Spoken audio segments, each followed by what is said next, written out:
Ese es el corazón de Dios y de nuestra iglesia. Somos unidad en diversidad. Gracias por estar con nosotros hoy. Bienvenidos a Sugar Creek en español. Vamos a ponernos de pie. Vamos a exaltar el nombre de nuestro Dios juntos.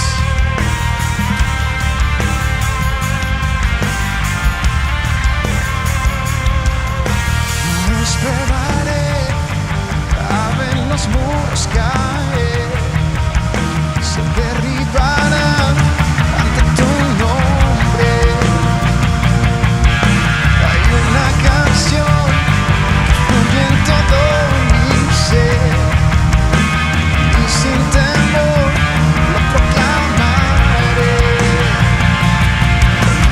Eres la luz, vences tinieblas, nada te para. Eres el Dios de promesas, se cumplirá cada palabra. No hay quien te detenga. Eres el Dios de promesas.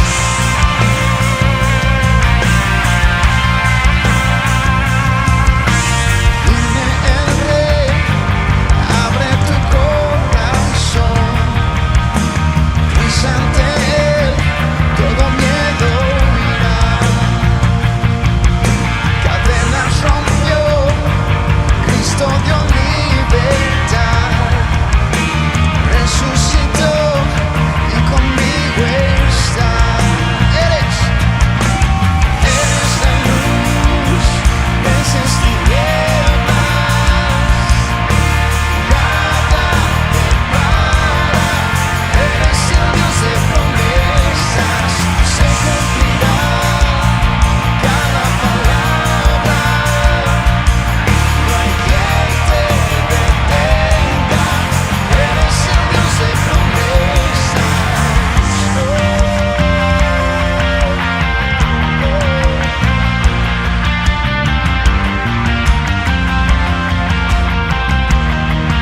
Vamos a decirlo juntos así. La oscuridad no prevalecerá. Eterno Dios, Jesús el gran yo soy. No fallarás, nada te detendrá. Eterno Dios, Jesús el gran yo soy.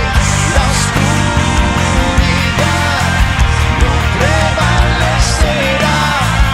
Eterno Dios, Jesús el gran yo soy. No fallarás, nada te detendrá. Eterno Dios, Jesús el gran yo soy.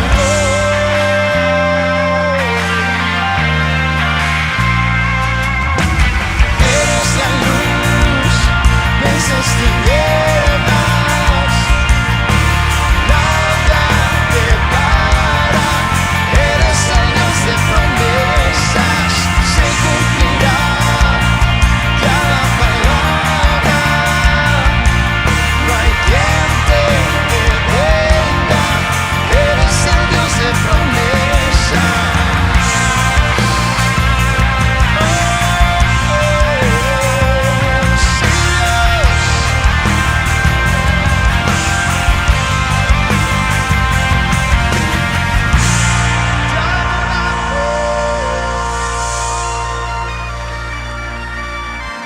Vamos a seguir adorando.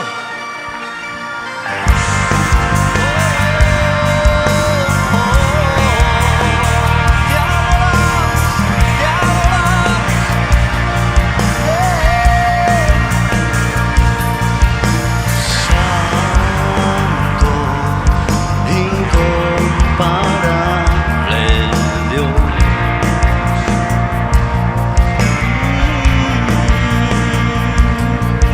Tu gran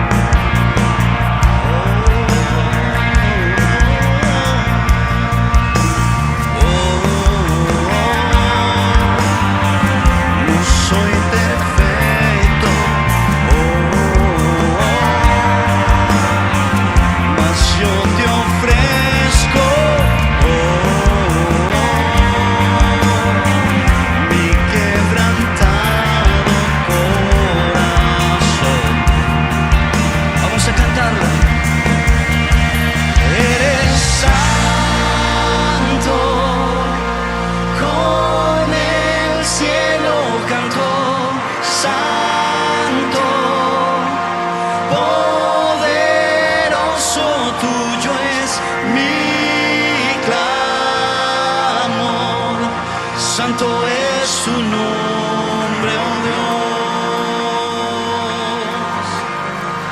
Santo es tu nombre, oh Dios.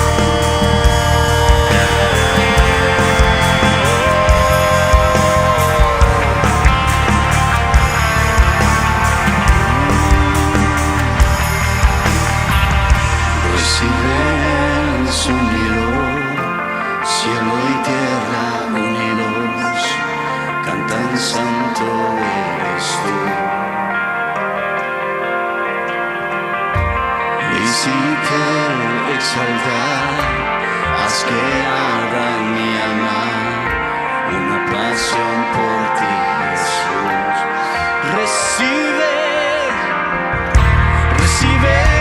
el sonido, cielo y tierra unidos, cantan santo eres tú, santo. Y si te exaltas, haz que arda en mi alma una pasión por ti, Jesús.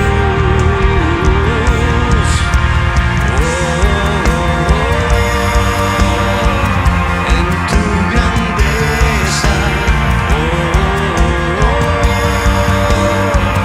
encuentra fuerza, mi quebrantado corazón. Vamos a cantarlo, iglesia. Eres santo, con el cielo canto, santo, poderoso, tuyo es mi clamor, santo es tu nombre, oh Dios. Eres santo,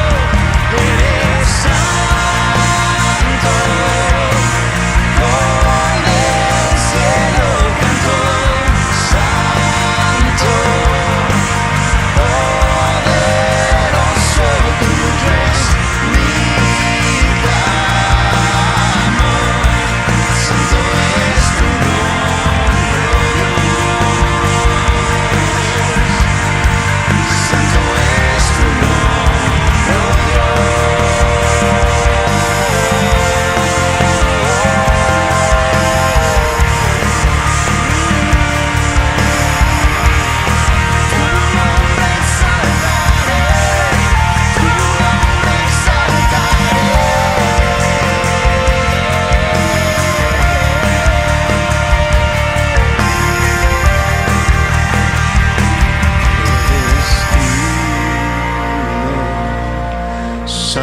Salvador, tú eres digno, Rey eterno, tuyo es mi clamor, santo es su nombre, oh Dios. Eres santo, con el cielo canto, santo, poderoso, tuyo es mi clamor, santo es tu nombre, oh Dios, santo.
en humildad el Salvador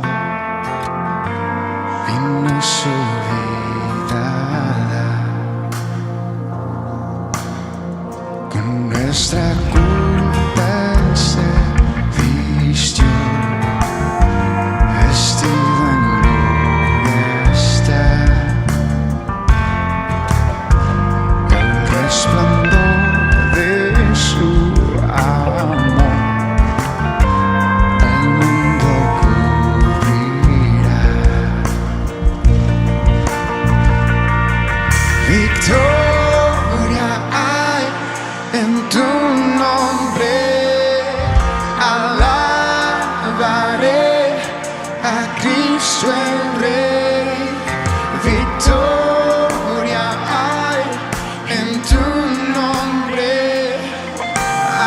alabaré a Cristo el Rey.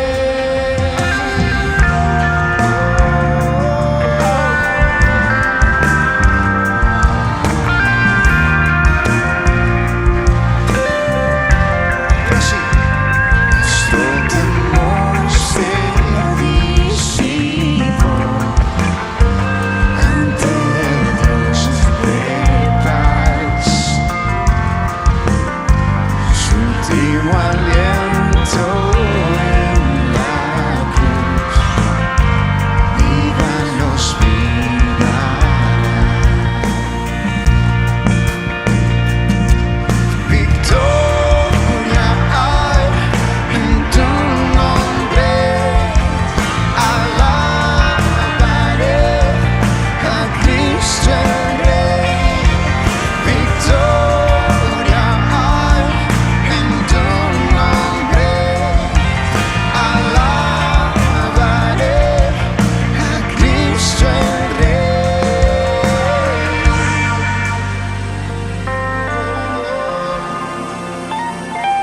Solo a ti,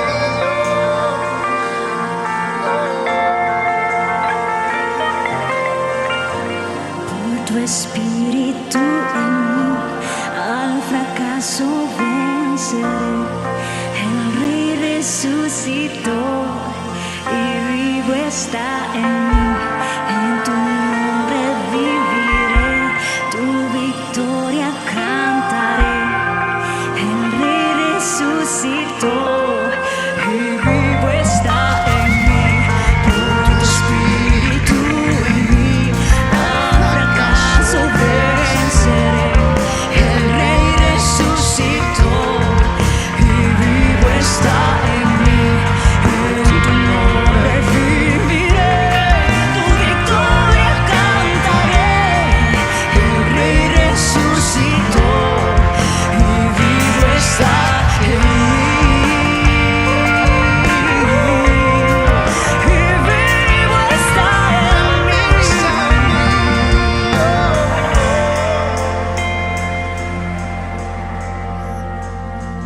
En tumba ajena él descansó, 3 días reposó.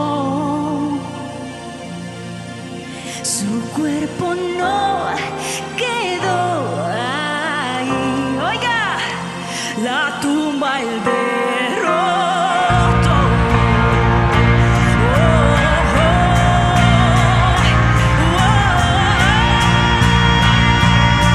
vamos iglesia, más fuerte. Victoria hay en tu nombre, alabaré a Cristo el Rey. Victoria hay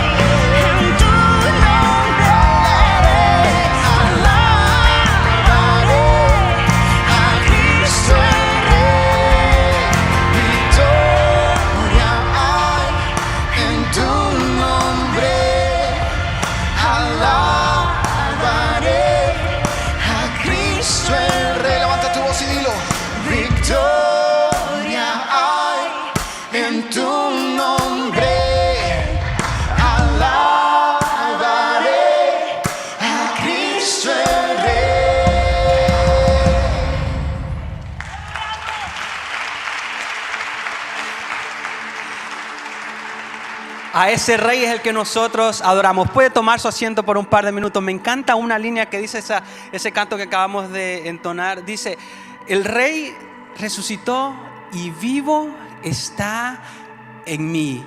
Lo que la Escritura dice es que antes nosotros estábamos separados de Dios, estábamos muertos. No había una manera como podríamos relacionarnos a Él. Pero porque Jesucristo resucitó, entonces podemos relacionarnos con Él y vivir una eternidad con Él plena.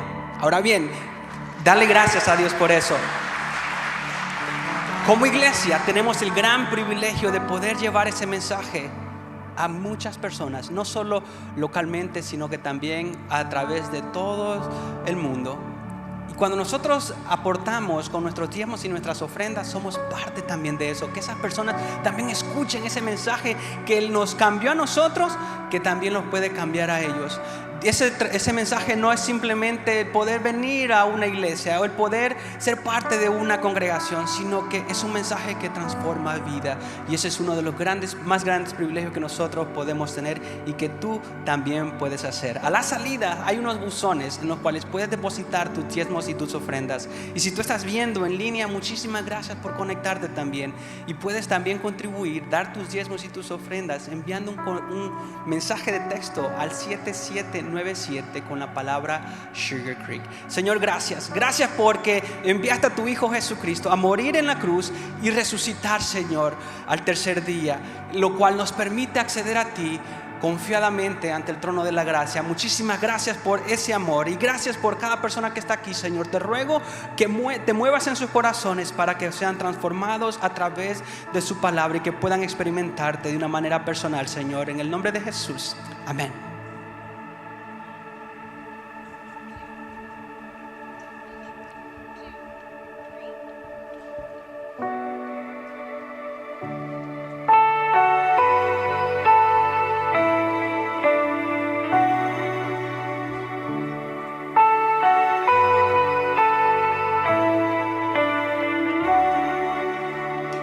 Cargaste tú mi cruz, mi libertad, con tu vida compraste.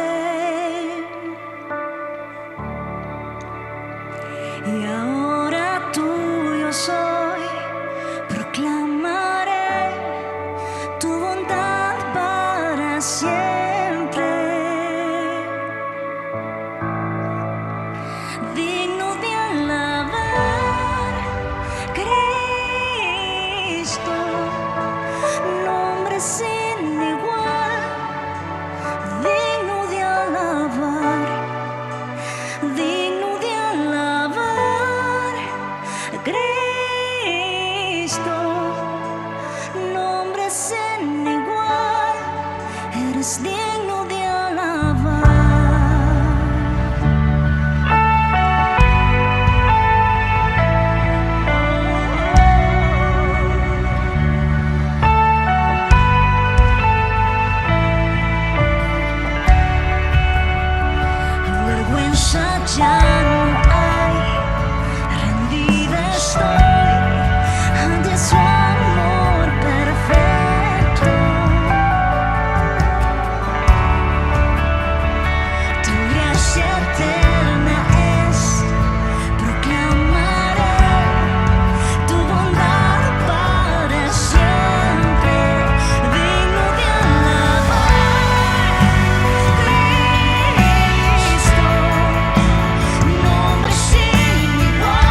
es exaltado y en los cielos se haga aquí tu voluntad.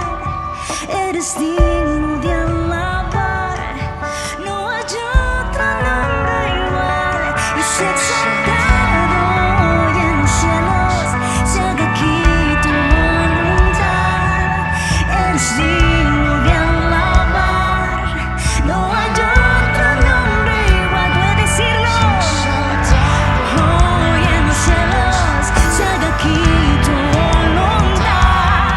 Eres digno de alabar, no hay otro nombre igual. Y sé exaltado hoy en los cielos se haga aquí tu voluntad. Tú eres digno de alabar, no hay otro nombre igual. Sé exaltado hoy en los cielos se haga aquí tu voluntad. Eres digno de alabar, no hay otro nombre igual. Sé exaltado hoy en los cielos se haga aquí tu voluntad. Eres digno de alabar, no hay otro nombre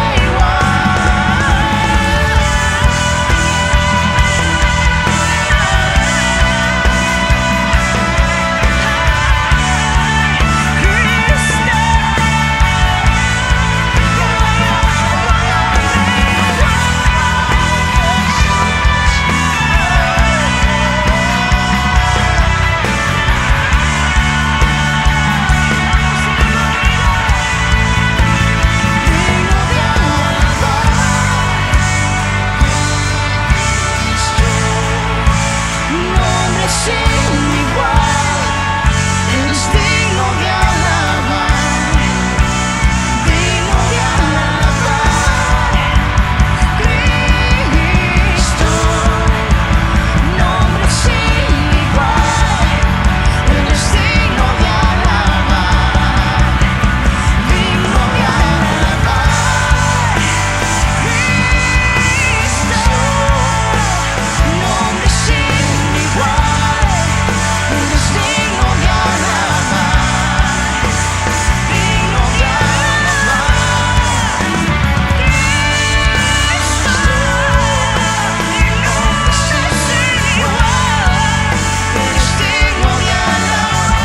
nombre sin igual. Eres digno de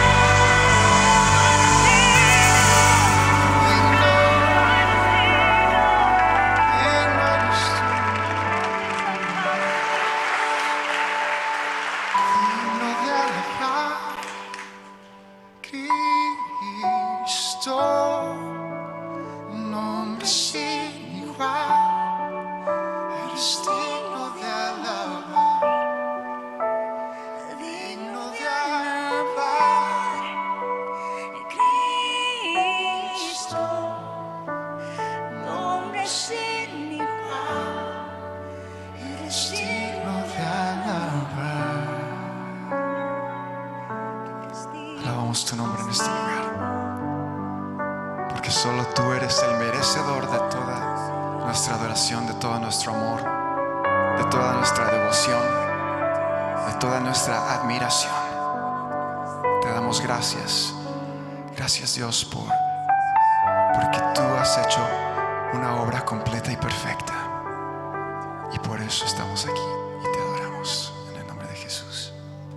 Amén. Puede tomar su asiento.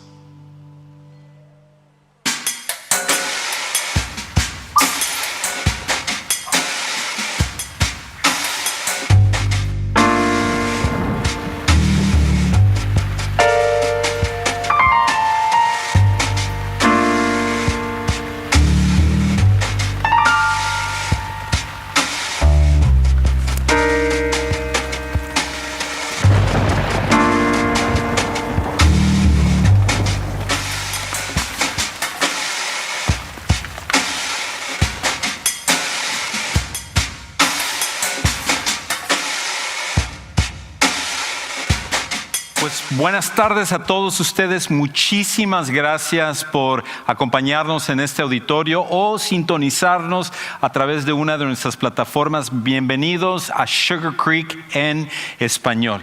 Y antes de que entre al mensaje de esta tarde, quiero extenderle una invitación muy cordial para que usted nos empieza a acompañar, si vive aquí localmente, en uno de nuestros programas que tenemos entre semana que se llama Fusión. Anteriormente lo conocíamos como La Conexión, pero ahora lo hemos relanzado como Fusión. Y Fusión va a comenzar no este miércoles, como originalmente habíamos anunciado, sino hasta el siguiente miércoles, el miércoles 27 de enero a las 7 de la noche. Estás invitado a acompañarnos y vamos a comenzar con una nueva serie que se llama Enemigos del Interior. Si alguna vez te has estado preguntando por qué es que batallas tanto con la ira, o con el miedo, o con la depresión, vamos a través de esta serie a explorar cómo todas esas emociones tienen una raíz común y qué es lo que tú y yo podemos hacer para que éstas no dominen nuestras vidas. Y no solamente será el tiempo de la enseñanza, sino que será un tiempo para simplemente sentarnos, conocer a otras personas, tomar un rico café. Estamos trayendo un café muy bueno para que tú lo puedas disfrutar. Y si son aún más espirituales, Coca-Cola también vamos a estar trayendo. No es cierto. Hace 3 años que ya no tomo Coca-Cola, así que ya no sé ni a qué sabe. Pero te invitamos entonces a que nos acompañes. El domingo antes del 27 es el día en el cual es la fecha límite para reservar el cuidado de niños para tus hijos pequeños. Así que acompáñanos, vamos a estar aquí en la capilla, toda la información está en nuestras plataformas. Pues hoy estamos en la segunda parte de la serie El Factor de la Actitud. Comenzamos la semana pasada hablando acerca de esto de la actitud y una de las cosas que descubrimos es esto, que nuestras actitudes, no nuestras circunstancias, definen nuestras vidas. Nuestras actitudes, no nuestras circunstancias, definen nuestras vidas. Y sobre todo esto es importante después de un año como el que vivimos en el 2020. Nadie se imaginaba que a principios del 2020 iba a ser un tiempo en el cual íbamos a vivir cosas como una pandemia mundial, como el estar separados en distanciamiento social, en cuarentena, negocios que cerraron, gente que perdió trabajo, gente que perdió la vida, y luego para colmo terminar el año celebrando la Navidad y el Año Nuevo solos, solamente unas pocas personas. Y la pregunta entonces es, ¿qué tal si en el 2021 nos tocan las mismas circunstancias o algo peor?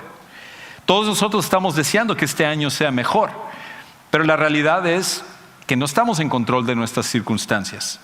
Lo único en lo que estamos en control es sobre nuestras actitudes. Y por eso nuestras actitudes, no nuestras circunstancias, definen nuestras vidas.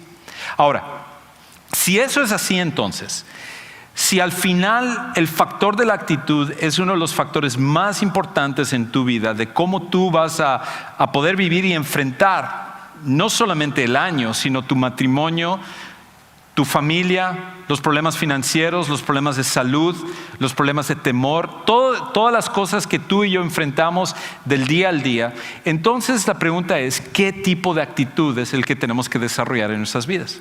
¿Cómo nosotros cambiamos nuestra actitud y cuál debe de ser esa actitud que debemos de tener para entonces poder definir la vida que nosotros necesitamos? Y lo que hoy vamos a ver es que al final es la actitud del amor el que hace la diferencia. La actitud del amor es lo que cambia nuestras vidas de manera que nosotros podamos tener la actitud correcta. Si nosotros vamos a cambiar nuestra actitud, tiene que estar enfocado hacia la actitud del amor. Ahora, quizás ya para este momento tú estés pensando, Juan Carlos, el amor, como que eso no es la contestación que yo estaba buscando. Sobre todo en nuestro tiempo donde tal parece como que el amor ha sido algo devaluado. Y si tú piensas de esa manera que el amor ha sido devaluado, tendrías toda la razón. Inclusive estaba leyendo un artículo que salió en el 2018 en una revista que se llama El Pensador Conservador Americano, y el autor de ese artículo empezaba a examinar la música desde 1900, de la década de los 70, de 1970. Y empezó a ver algo muy interesante, que desde la década de los 70 hasta el presente, cada década que pasa, el uso de la palabra amor ha ido desapareciendo. No solamente ha aparecido menos que en cualquier otra época anterior, la mayoría de las canciones que aparecen hoy en día ni siquiera mencionan la palabra amor, sino que también que cuando aparece el amor, más bien está relacionado con las relaciones sexuales. Y siempre se pinta el amor como algo superficial, como algo que no puede llenar, como que no es la respuesta. Y en el mismo artículo, no solamente el autor hacía la observación de que esto era una realidad acerca de la música, sino que también él hablaba acerca de otro estudio que se hizo en el Washington Times, que hacían el mismo análisis en las películas y en las series de televisión, y el mismo fenómeno se descubrió. Que cuando se presenta el amor, siempre se presenta como algo superficial, algo que no es suficiente, o como diría José José, el amor acaba. Y por esa razón, la mayoría de nosotros somos de la idea de que el amor no es suficiente.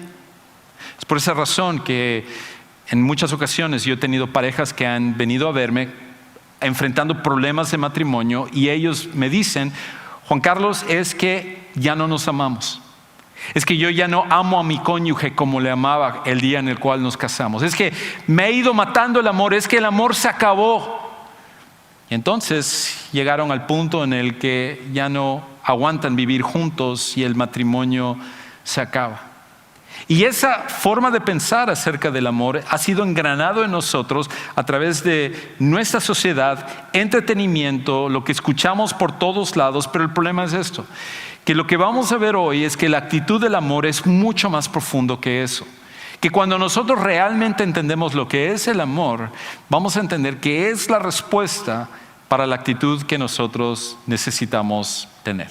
Ahora, para ello, el primer principio que nosotros necesitamos entender es esto: que al final el amor se vuelve superficial al tratarlo como un sentimiento.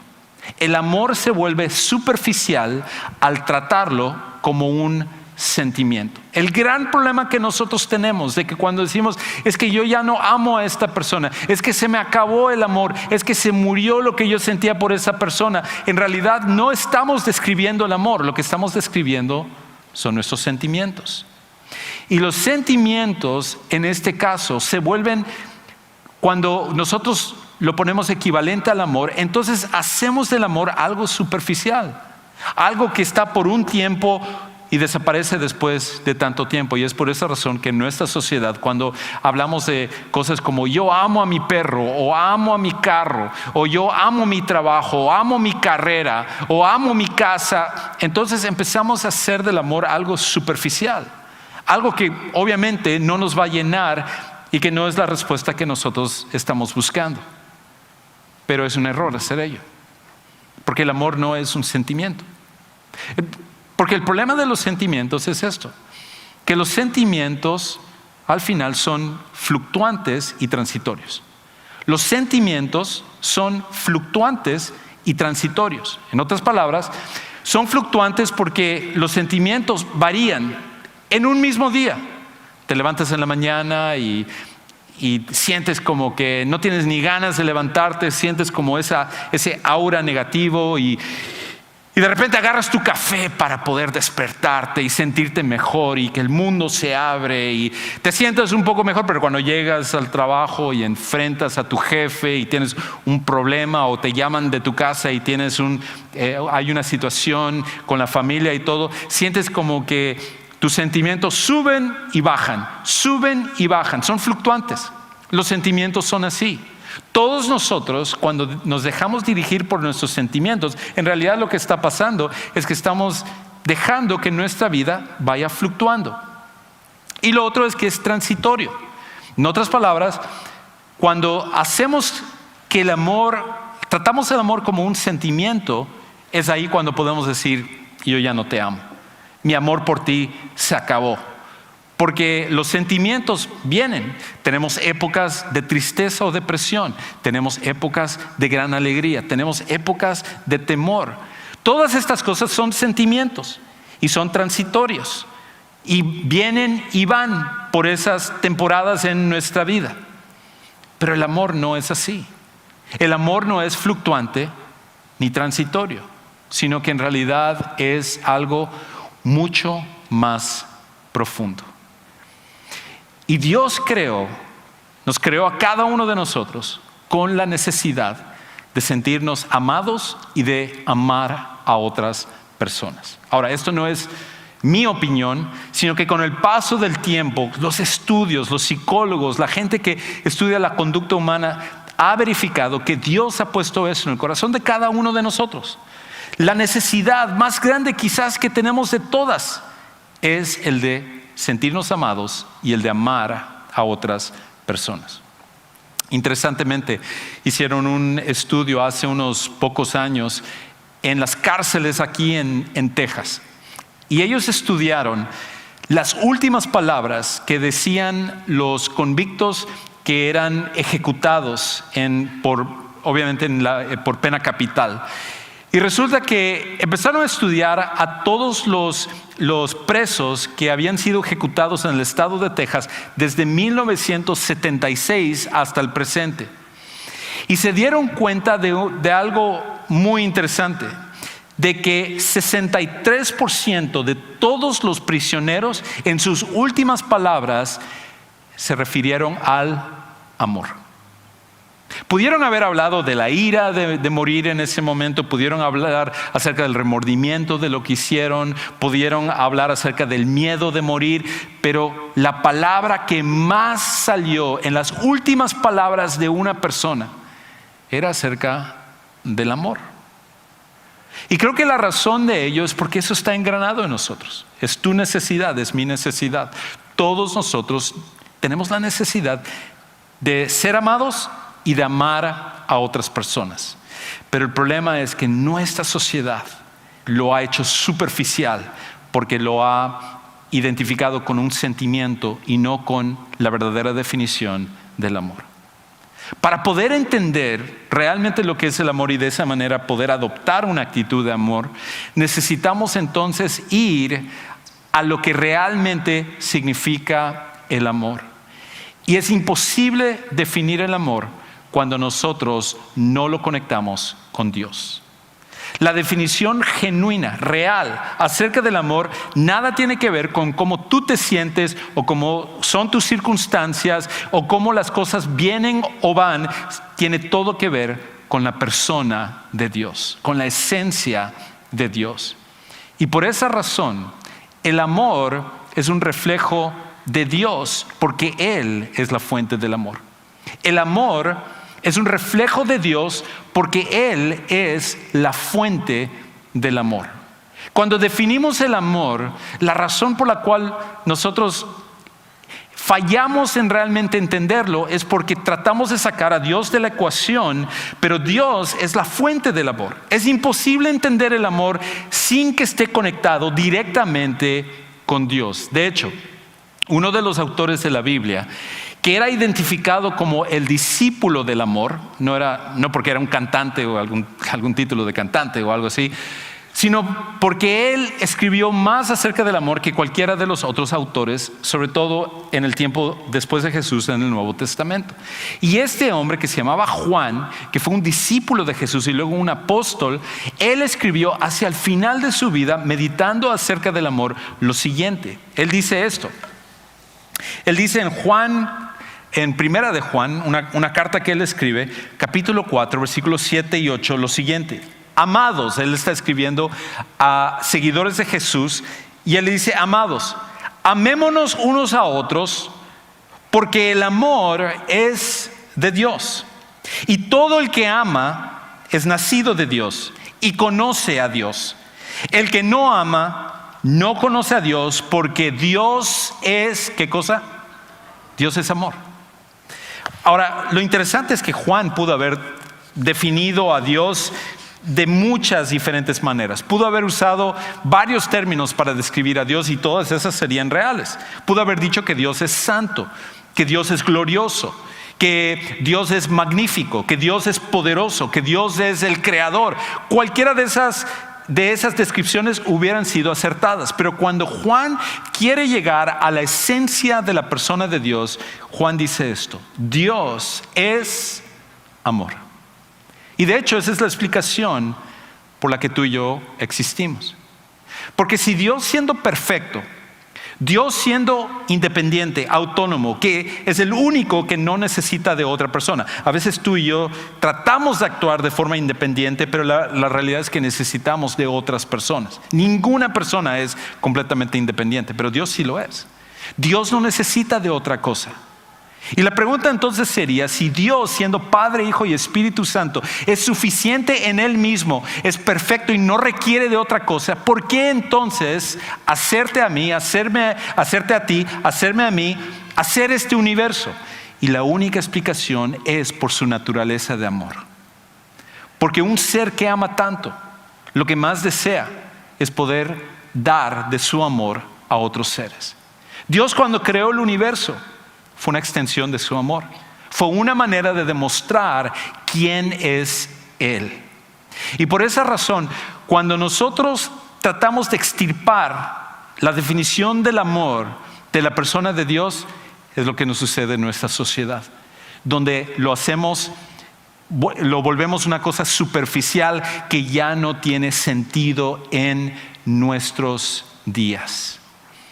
Pero el amor es la esencia de quién es Dios y es la respuesta de lo que tú y yo necesitamos cuando se trata de cambiar nuestra actitud ante las demás personas. Entonces, el otro autor que nosotros hemos estado viendo, que comenzamos la semana pasada y vamos a estar viendo en esta serie, se llama Pablo, que también era un apóstol. Y él escribió una carta también a un grupo de cristianos, de seguidores de Jesús, que se encontraba en una ciudad que se llamaba Filipos, que está al norte de Grecia, al norte de lo que era Macedonia y parte de lo que era el mundo del Mediterráneo. Y él, que había fundado esta iglesia, escribe una carta. Y la razón por la cual escribe esta carta es porque Pablo, en ese momento, cuando está escribiendo, está encarcelado, tal como vimos la semana pasada, pasando por circunstancias difíciles sin saber si iba a ser ejecutado. Muchas personas cercanas a él lo habían abandonado. Él estaba en una situación crítica. Y entonces, de repente, la iglesia de Filipos, o la iglesia de los seguidores de Jesús que se encontraban en Filipos, cuando se enteraron de la situación de Pablo, ellos deciden recolectar una ofrenda, recolectar dinero para poder mandárselo a Pablo. La razón de ello es porque en el mundo antiguo, contrario al de nosotros, para que un prisionero se pudiera sostener y comer, era necesario que familiares o amigos mandaran dinero para que lo pudiera hacer. No es como en nuestros tiempos, donde es el Estado el que provee la comida para cada uno de los prisioneros. Y entonces ellos recolectaron esta ofrenda y mandaron a una persona de la iglesia que se llamaba Epafrodito, y este sirve como un mensajero para llevar el dinero y hacérselo llegar a Pablo. Y Pablo, en agradecimiento de lo que ellos habían hecho, escribe esta carta. Y Pablo decide hablarles acerca de la importancia del amor. Ellos ya lo habían hecho, estaban demostrando amor hacia Pablo, sobre todo en un tiempo en el que era muy desconocido el recolectar dinero para alguien que no era un amigo tuyo, un familiar tuyo, un ser querido tuyo. Pero ellos lo habían hecho. Y Pablo les habla acerca de cómo ellos necesitaban aún profundizar más en el amor que ellos ya tenían, la actitud del amor que ellos tenían. Y de hecho ese es el mismo mensaje para ti y para mí. 2000 años después, este sigue siendo la respuesta que nosotros necesitamos para nuestras vidas. Lo que va a transformar tu matrimonio, lo que va a transformar tu familia, lo que va a transformar la manera como enfrentas momentos difíciles o personas difíciles, siempre será con una actitud de amor. Entonces, Pablo escribe en el capítulo 1 acerca de esto. Y él nos habla acerca de cómo la actitud del amor nos lleva a 4 cosas, 4 características que deben de ser parte de la actitud del amor, que tú y yo necesitamos para que esto sea una realidad en nuestra vida. Y lo que vamos a ver en un momento es que muchas de estas son cosas que nunca hemos podido ver o vislumbrar cuando se trata acerca del amor, porque no es la manera como tendemos a definirlo hoy en día. Escucha entonces cómo él dice acerca de esto. Él nos dice que la actitud del amor nos lleva a, primeramente, lo siguiente. Escucha cómo él escribe en Filipenses 1:9, la primera parte. Y esto pido en oración. Una pausa ahí. Si en algún momento tú has luchado con orar, te cuesta trabajo orar y te has dicho, ¿cómo me gustaría saber qué es lo que los discípulos de Jesús oraban o alguien de la Biblia? Aquí hay una oración que tú puedes ver, una oración de Pablo. Y Pablo ora esto: que el amor de ustedes abunde aún más y más en conocimiento verdadero. Cuando Pablo ora por estas personas, él está orando para que el amor de ellos pueda profundizarse más, pueda ser más abundante con respecto a conocimiento verdadero. Otra forma de decirlo, una manera de poder entenderlo es lo siguiente: que al final el amor, necesitamos conectar el amor con la verdad y la sabiduría. Necesitamos conectar el amor con la verdad y la sabiduría. Ahora, eso es completamente diferente a lo que hoy en día se nos enseña. Cuando hablamos acerca del amor, otra vez lo tratamos como un sentimiento, como una emoción. Y muchas personas dicen, no, es que cuando yo tomé esa decisión fue una locura de amor. O simplemente me dejé llevar por el amor y por eso fue que entré a esta relación, terminé esta relación, hice esta cosa de lo cual me lamenté posteriormente, me dejé llevar por el momento. Y lo que estamos diciendo al final es que el amor es un sentimiento. Pero Pablo, en cambio, corrige esa forma de pensar y él lo que nos dice es esto: el amor verdadero, la actitud del amor siempre va a estar conectado con la sabiduría y la verdad. Estas 2 cosas son partes importantes del amor. De manera que cuando realmente actuamos con amor, lo vamos a hacer entendiendo la verdad de las cosas y haciéndolo con sabiduría. Cuando tú y yo actuamos de una forma precipitada, cuando nosotros tomamos malas decisiones, no es por culpa del amor, es por culpa de nuestros sentimientos que hemos permitido que nos puedan guiar y nos llevan a tomar decisiones que son equivocadas, porque al final el amor siempre va a estar conectado con la verdad y la sabiduría. Ahora, alguien ha definido la sabiduría de esta manera y me encanta esta definición. Dicen que la sabiduría es ver la vida como Dios la ve y entonces actuar como Dios actúa. Es ver la vida como Dios la ve y actuar entonces como Dios actúa. ¿Y cómo serían nuestras vidas si tú vieras, en vez de tu matrimonio o tu familia o tu situación actual, como tú lo estás viendo, lo vieras como Dios lo ve? Cambiaría por completo nuestra forma de pensar. Revolucionaría quiénes somos y la manera en la cual enfrentamos las cosas. Por esa razón, Pablo dice, lo que yo quiero es que ustedes se profundicen más en conectar el amor con la verdad y la sabiduría. Porque el amor no es simplemente un sentimiento que no piensa y se deja llevar por la emoción, sino que el amor verdadero, el amor que viene por parte de Dios, siempre va a estar conectado con sabiduría y con verdad. Pero entonces Pablo dice otra cosa. No solamente es el hecho de que está conectado con entender las cosas, con ver la vida como Dios la ve, sino que de una forma práctica empieza a hacer otras cosas. Y es esto, que la actitud del amor toma decisiones con discernimiento moral. La actitud del amor toma decisiones con discernimiento moral. Escucha cómo Pablo lo dice.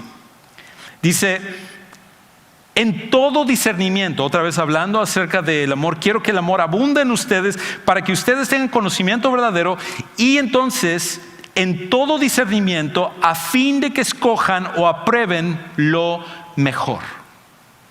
¿Qué significa esto de discernimiento? Discernimiento es la habilidad no solo de escoger entre lo bueno y lo malo, sino escoger lo mejor. Cuando tú y yo actuamos con discernimiento, no solamente estamos debatiendo entre lo que tenemos que hacer bien o lo que podríamos hacer mal, sino que es escoger lo mejor para nuestras vidas. Y esa es una habilidad que si todos nosotros actuáramos con ella, cambiaría también la forma en la cual todos nosotros actuamos. Porque en cuántas ocasiones tú te has encontrado en una situación donde dices, caramba, ¿cómo quisiera poder discernir lo que yo tengo que hacer en esta situación? ¿Cuántas veces nosotros nos lamentamos después de que algo pasa en nuestras vidas y decimos, es que no discerní lo que yo tenía que hacer? No solamente escogí mal, sino que debí de haber escogido lo mejor para mi vida.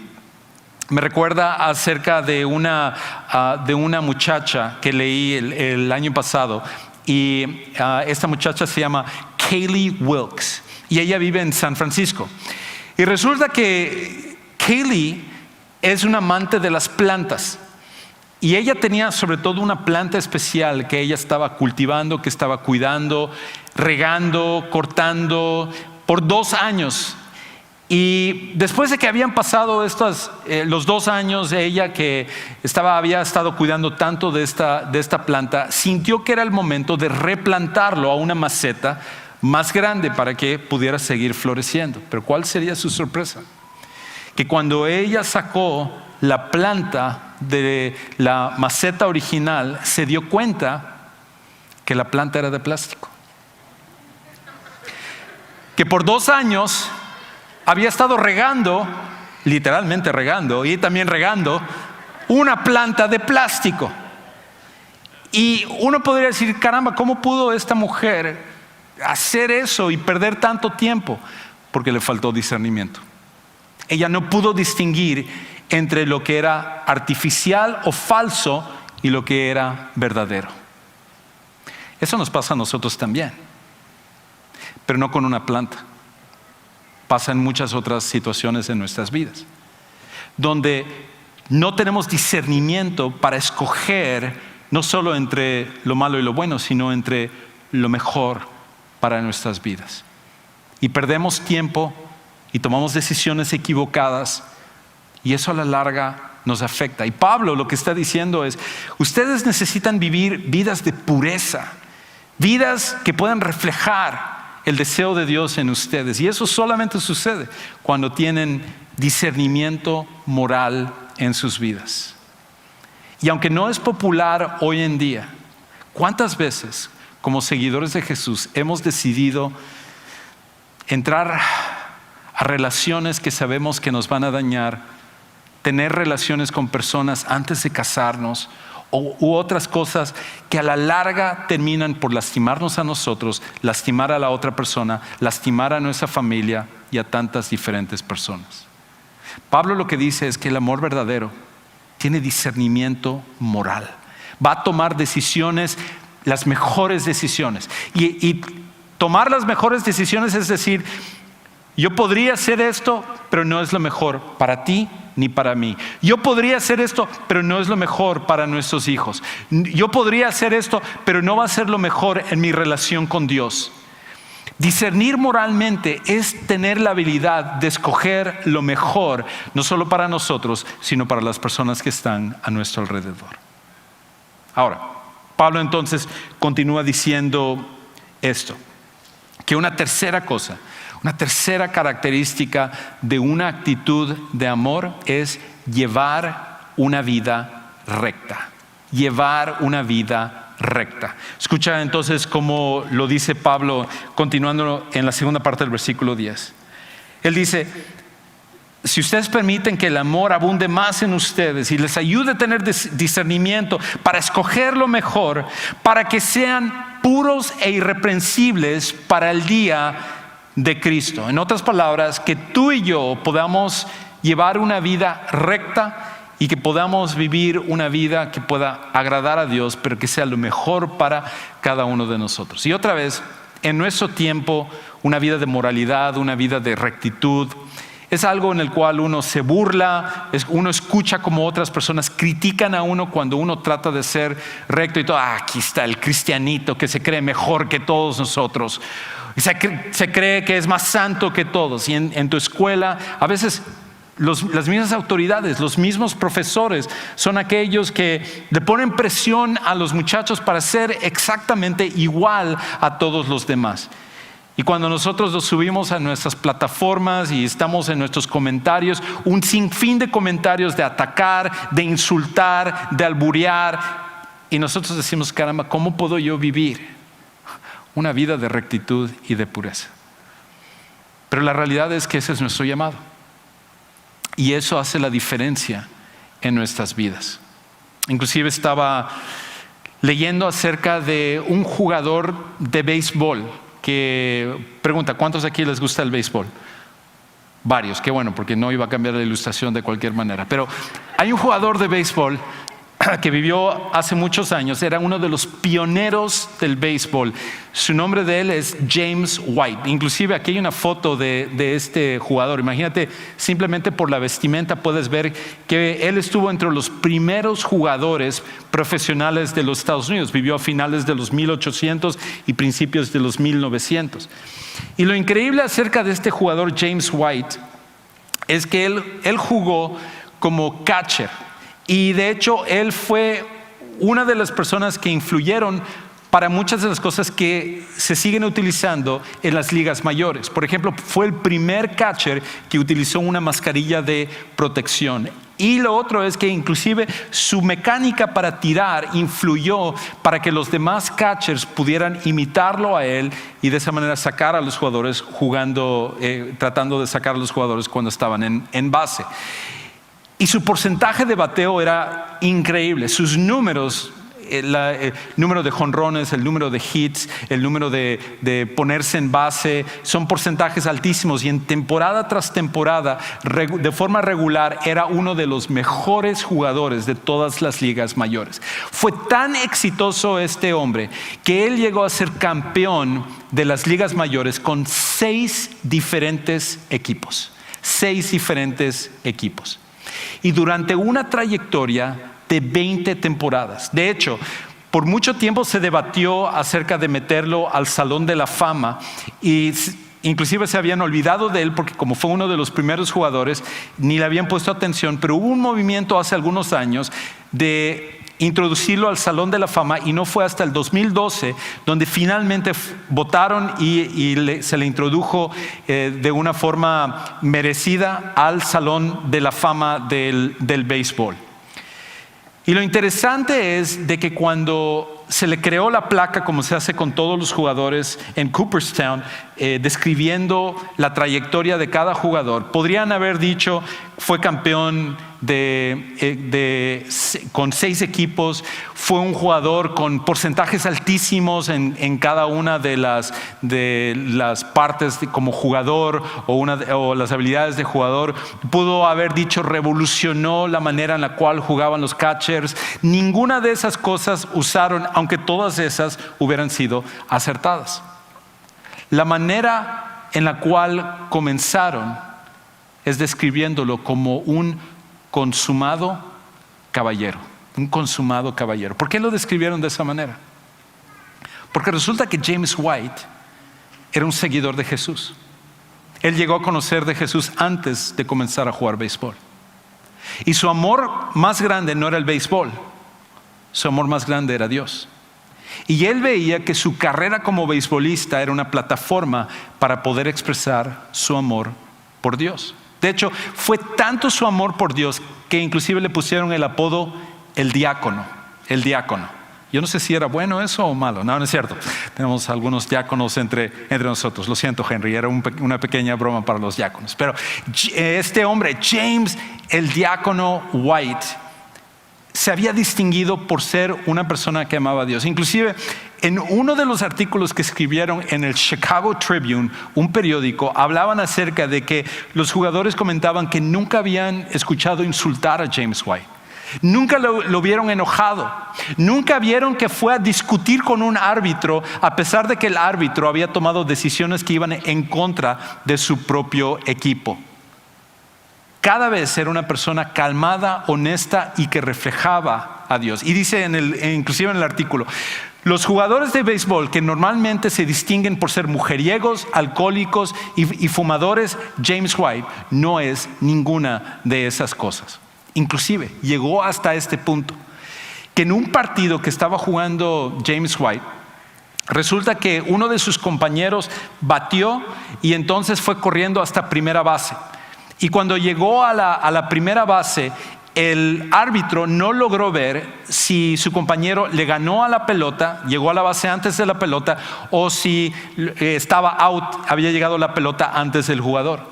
Y entonces todo el otro equipo vino y empezó a ponerle presión al árbitro, a decirle, no, él está out, él está out. Y entonces el árbitro decidió hacer una cosa insólita. Fue y le preguntó a James White, que estaba cerca, le dijo, James, dime tú, ¿él estaba safe o estaba out? Y los demás jugadores dijeron, ¿cómo le vas a preguntar a él? Obviamente, él te va a mentir para que su equipo pueda ganar. Y el árbitro le contestó eso, no. Yo sé que cuando James White dice una cosa, es porque es así. Imagínate vivir una vida de tal rectitud que inclusive los demás que están a tu alrededor te conocieran por ser una persona tan íntegra como esa. Eso es lo que lleva el amor. El amor verdadero, el amor que viene de Dios, la actitud del amor nos llevaría a vivir de esa manera. De hecho, ¿qué pensarían tus compañeros de trabajo si tú actuaras con esa rectitud? ¿Qué pensarían tus vecinos o tus familiares o en tu propia familia si vieran que tú te manejas con una vida con tal rectitud? Una última cosa. Pablo entonces dice esto también, que una actitud de amor es anteponer el deseo de Dios a nuestro deseo. La última característica hacia donde nos lleva la actitud del amor es anteponer el deseo de Dios a nuestros deseos. Escucha cómo lo dice el versículo 11. Pablo dice, llenos del fruto de justicia que es por medio de Jesucristo para la gloria y alabanza de Dios. Ahora, tengo que decir, para aquellos que somos seguidores de Jesús desde hace mucho tiempo, constantemente usamos clichés y usamos vocabulario como la gloria de Dios, la alabanza de Dios, pero ¿qué es lo que significa eso realmente? ¿Y cómo glorificamos a Dios o alabamos a Dios en la vida práctica? Y la realidad es esta, que cada vez que se menciona eso, lo que está refiriéndose es de que tú y yo podamos tomar la decisión de anteponer lo que Dios desea a lo que nosotros deseamos. Es anteponer el deseo de Dios y hacer lo que Él quiere en vez de lo que tú y yo queremos. Y eso es difícil, porque significa que habrán momentos en los cuales tú tengas que sacrificar una promoción, un beneficio económico. Tendrás que sacrificar una amistad o la manera como otros piensan acerca de ti. Porque cuando nosotros vivimos de esa manera, cuando nosotros anteponemos el deseo de Dios, inclusive a lo que nosotros queremos, a veces eso nos va a costar un gran sacrificio. Pero es un sacrificio más grande aún cuando nosotros vivimos para nuestros deseos en vez de los deseos de Dios. Porque al final preguntaría esto: ¿cuántas veces no te has equivocado en tu vida? Yo sé que yo me he equivocado en mi vida y termino pagando un precio más alto por hacer lo que yo quise hacer en vez de lo que Dios quiere que nosotros hagamos. Cuando nosotros vivimos con una actitud de amor, anteponemos lo que Dios quiere y decimos: Señor, tú sabes que yo no quiero hacer esto, tú sabes que en esta ocasión quiero hacer yo esto y ya la siguiente vez yo hago lo que tú quieras. Pero cuando hacemos eso, vamos a pagar con un precio más alto. La actitud del amor es anteponer el deseo de Dios a nuestro deseo. Y aunque no es fácil, y aunque no siempre vemos un resultado inmediato, siempre será lo mejor para ti y para mí en nuestras vidas.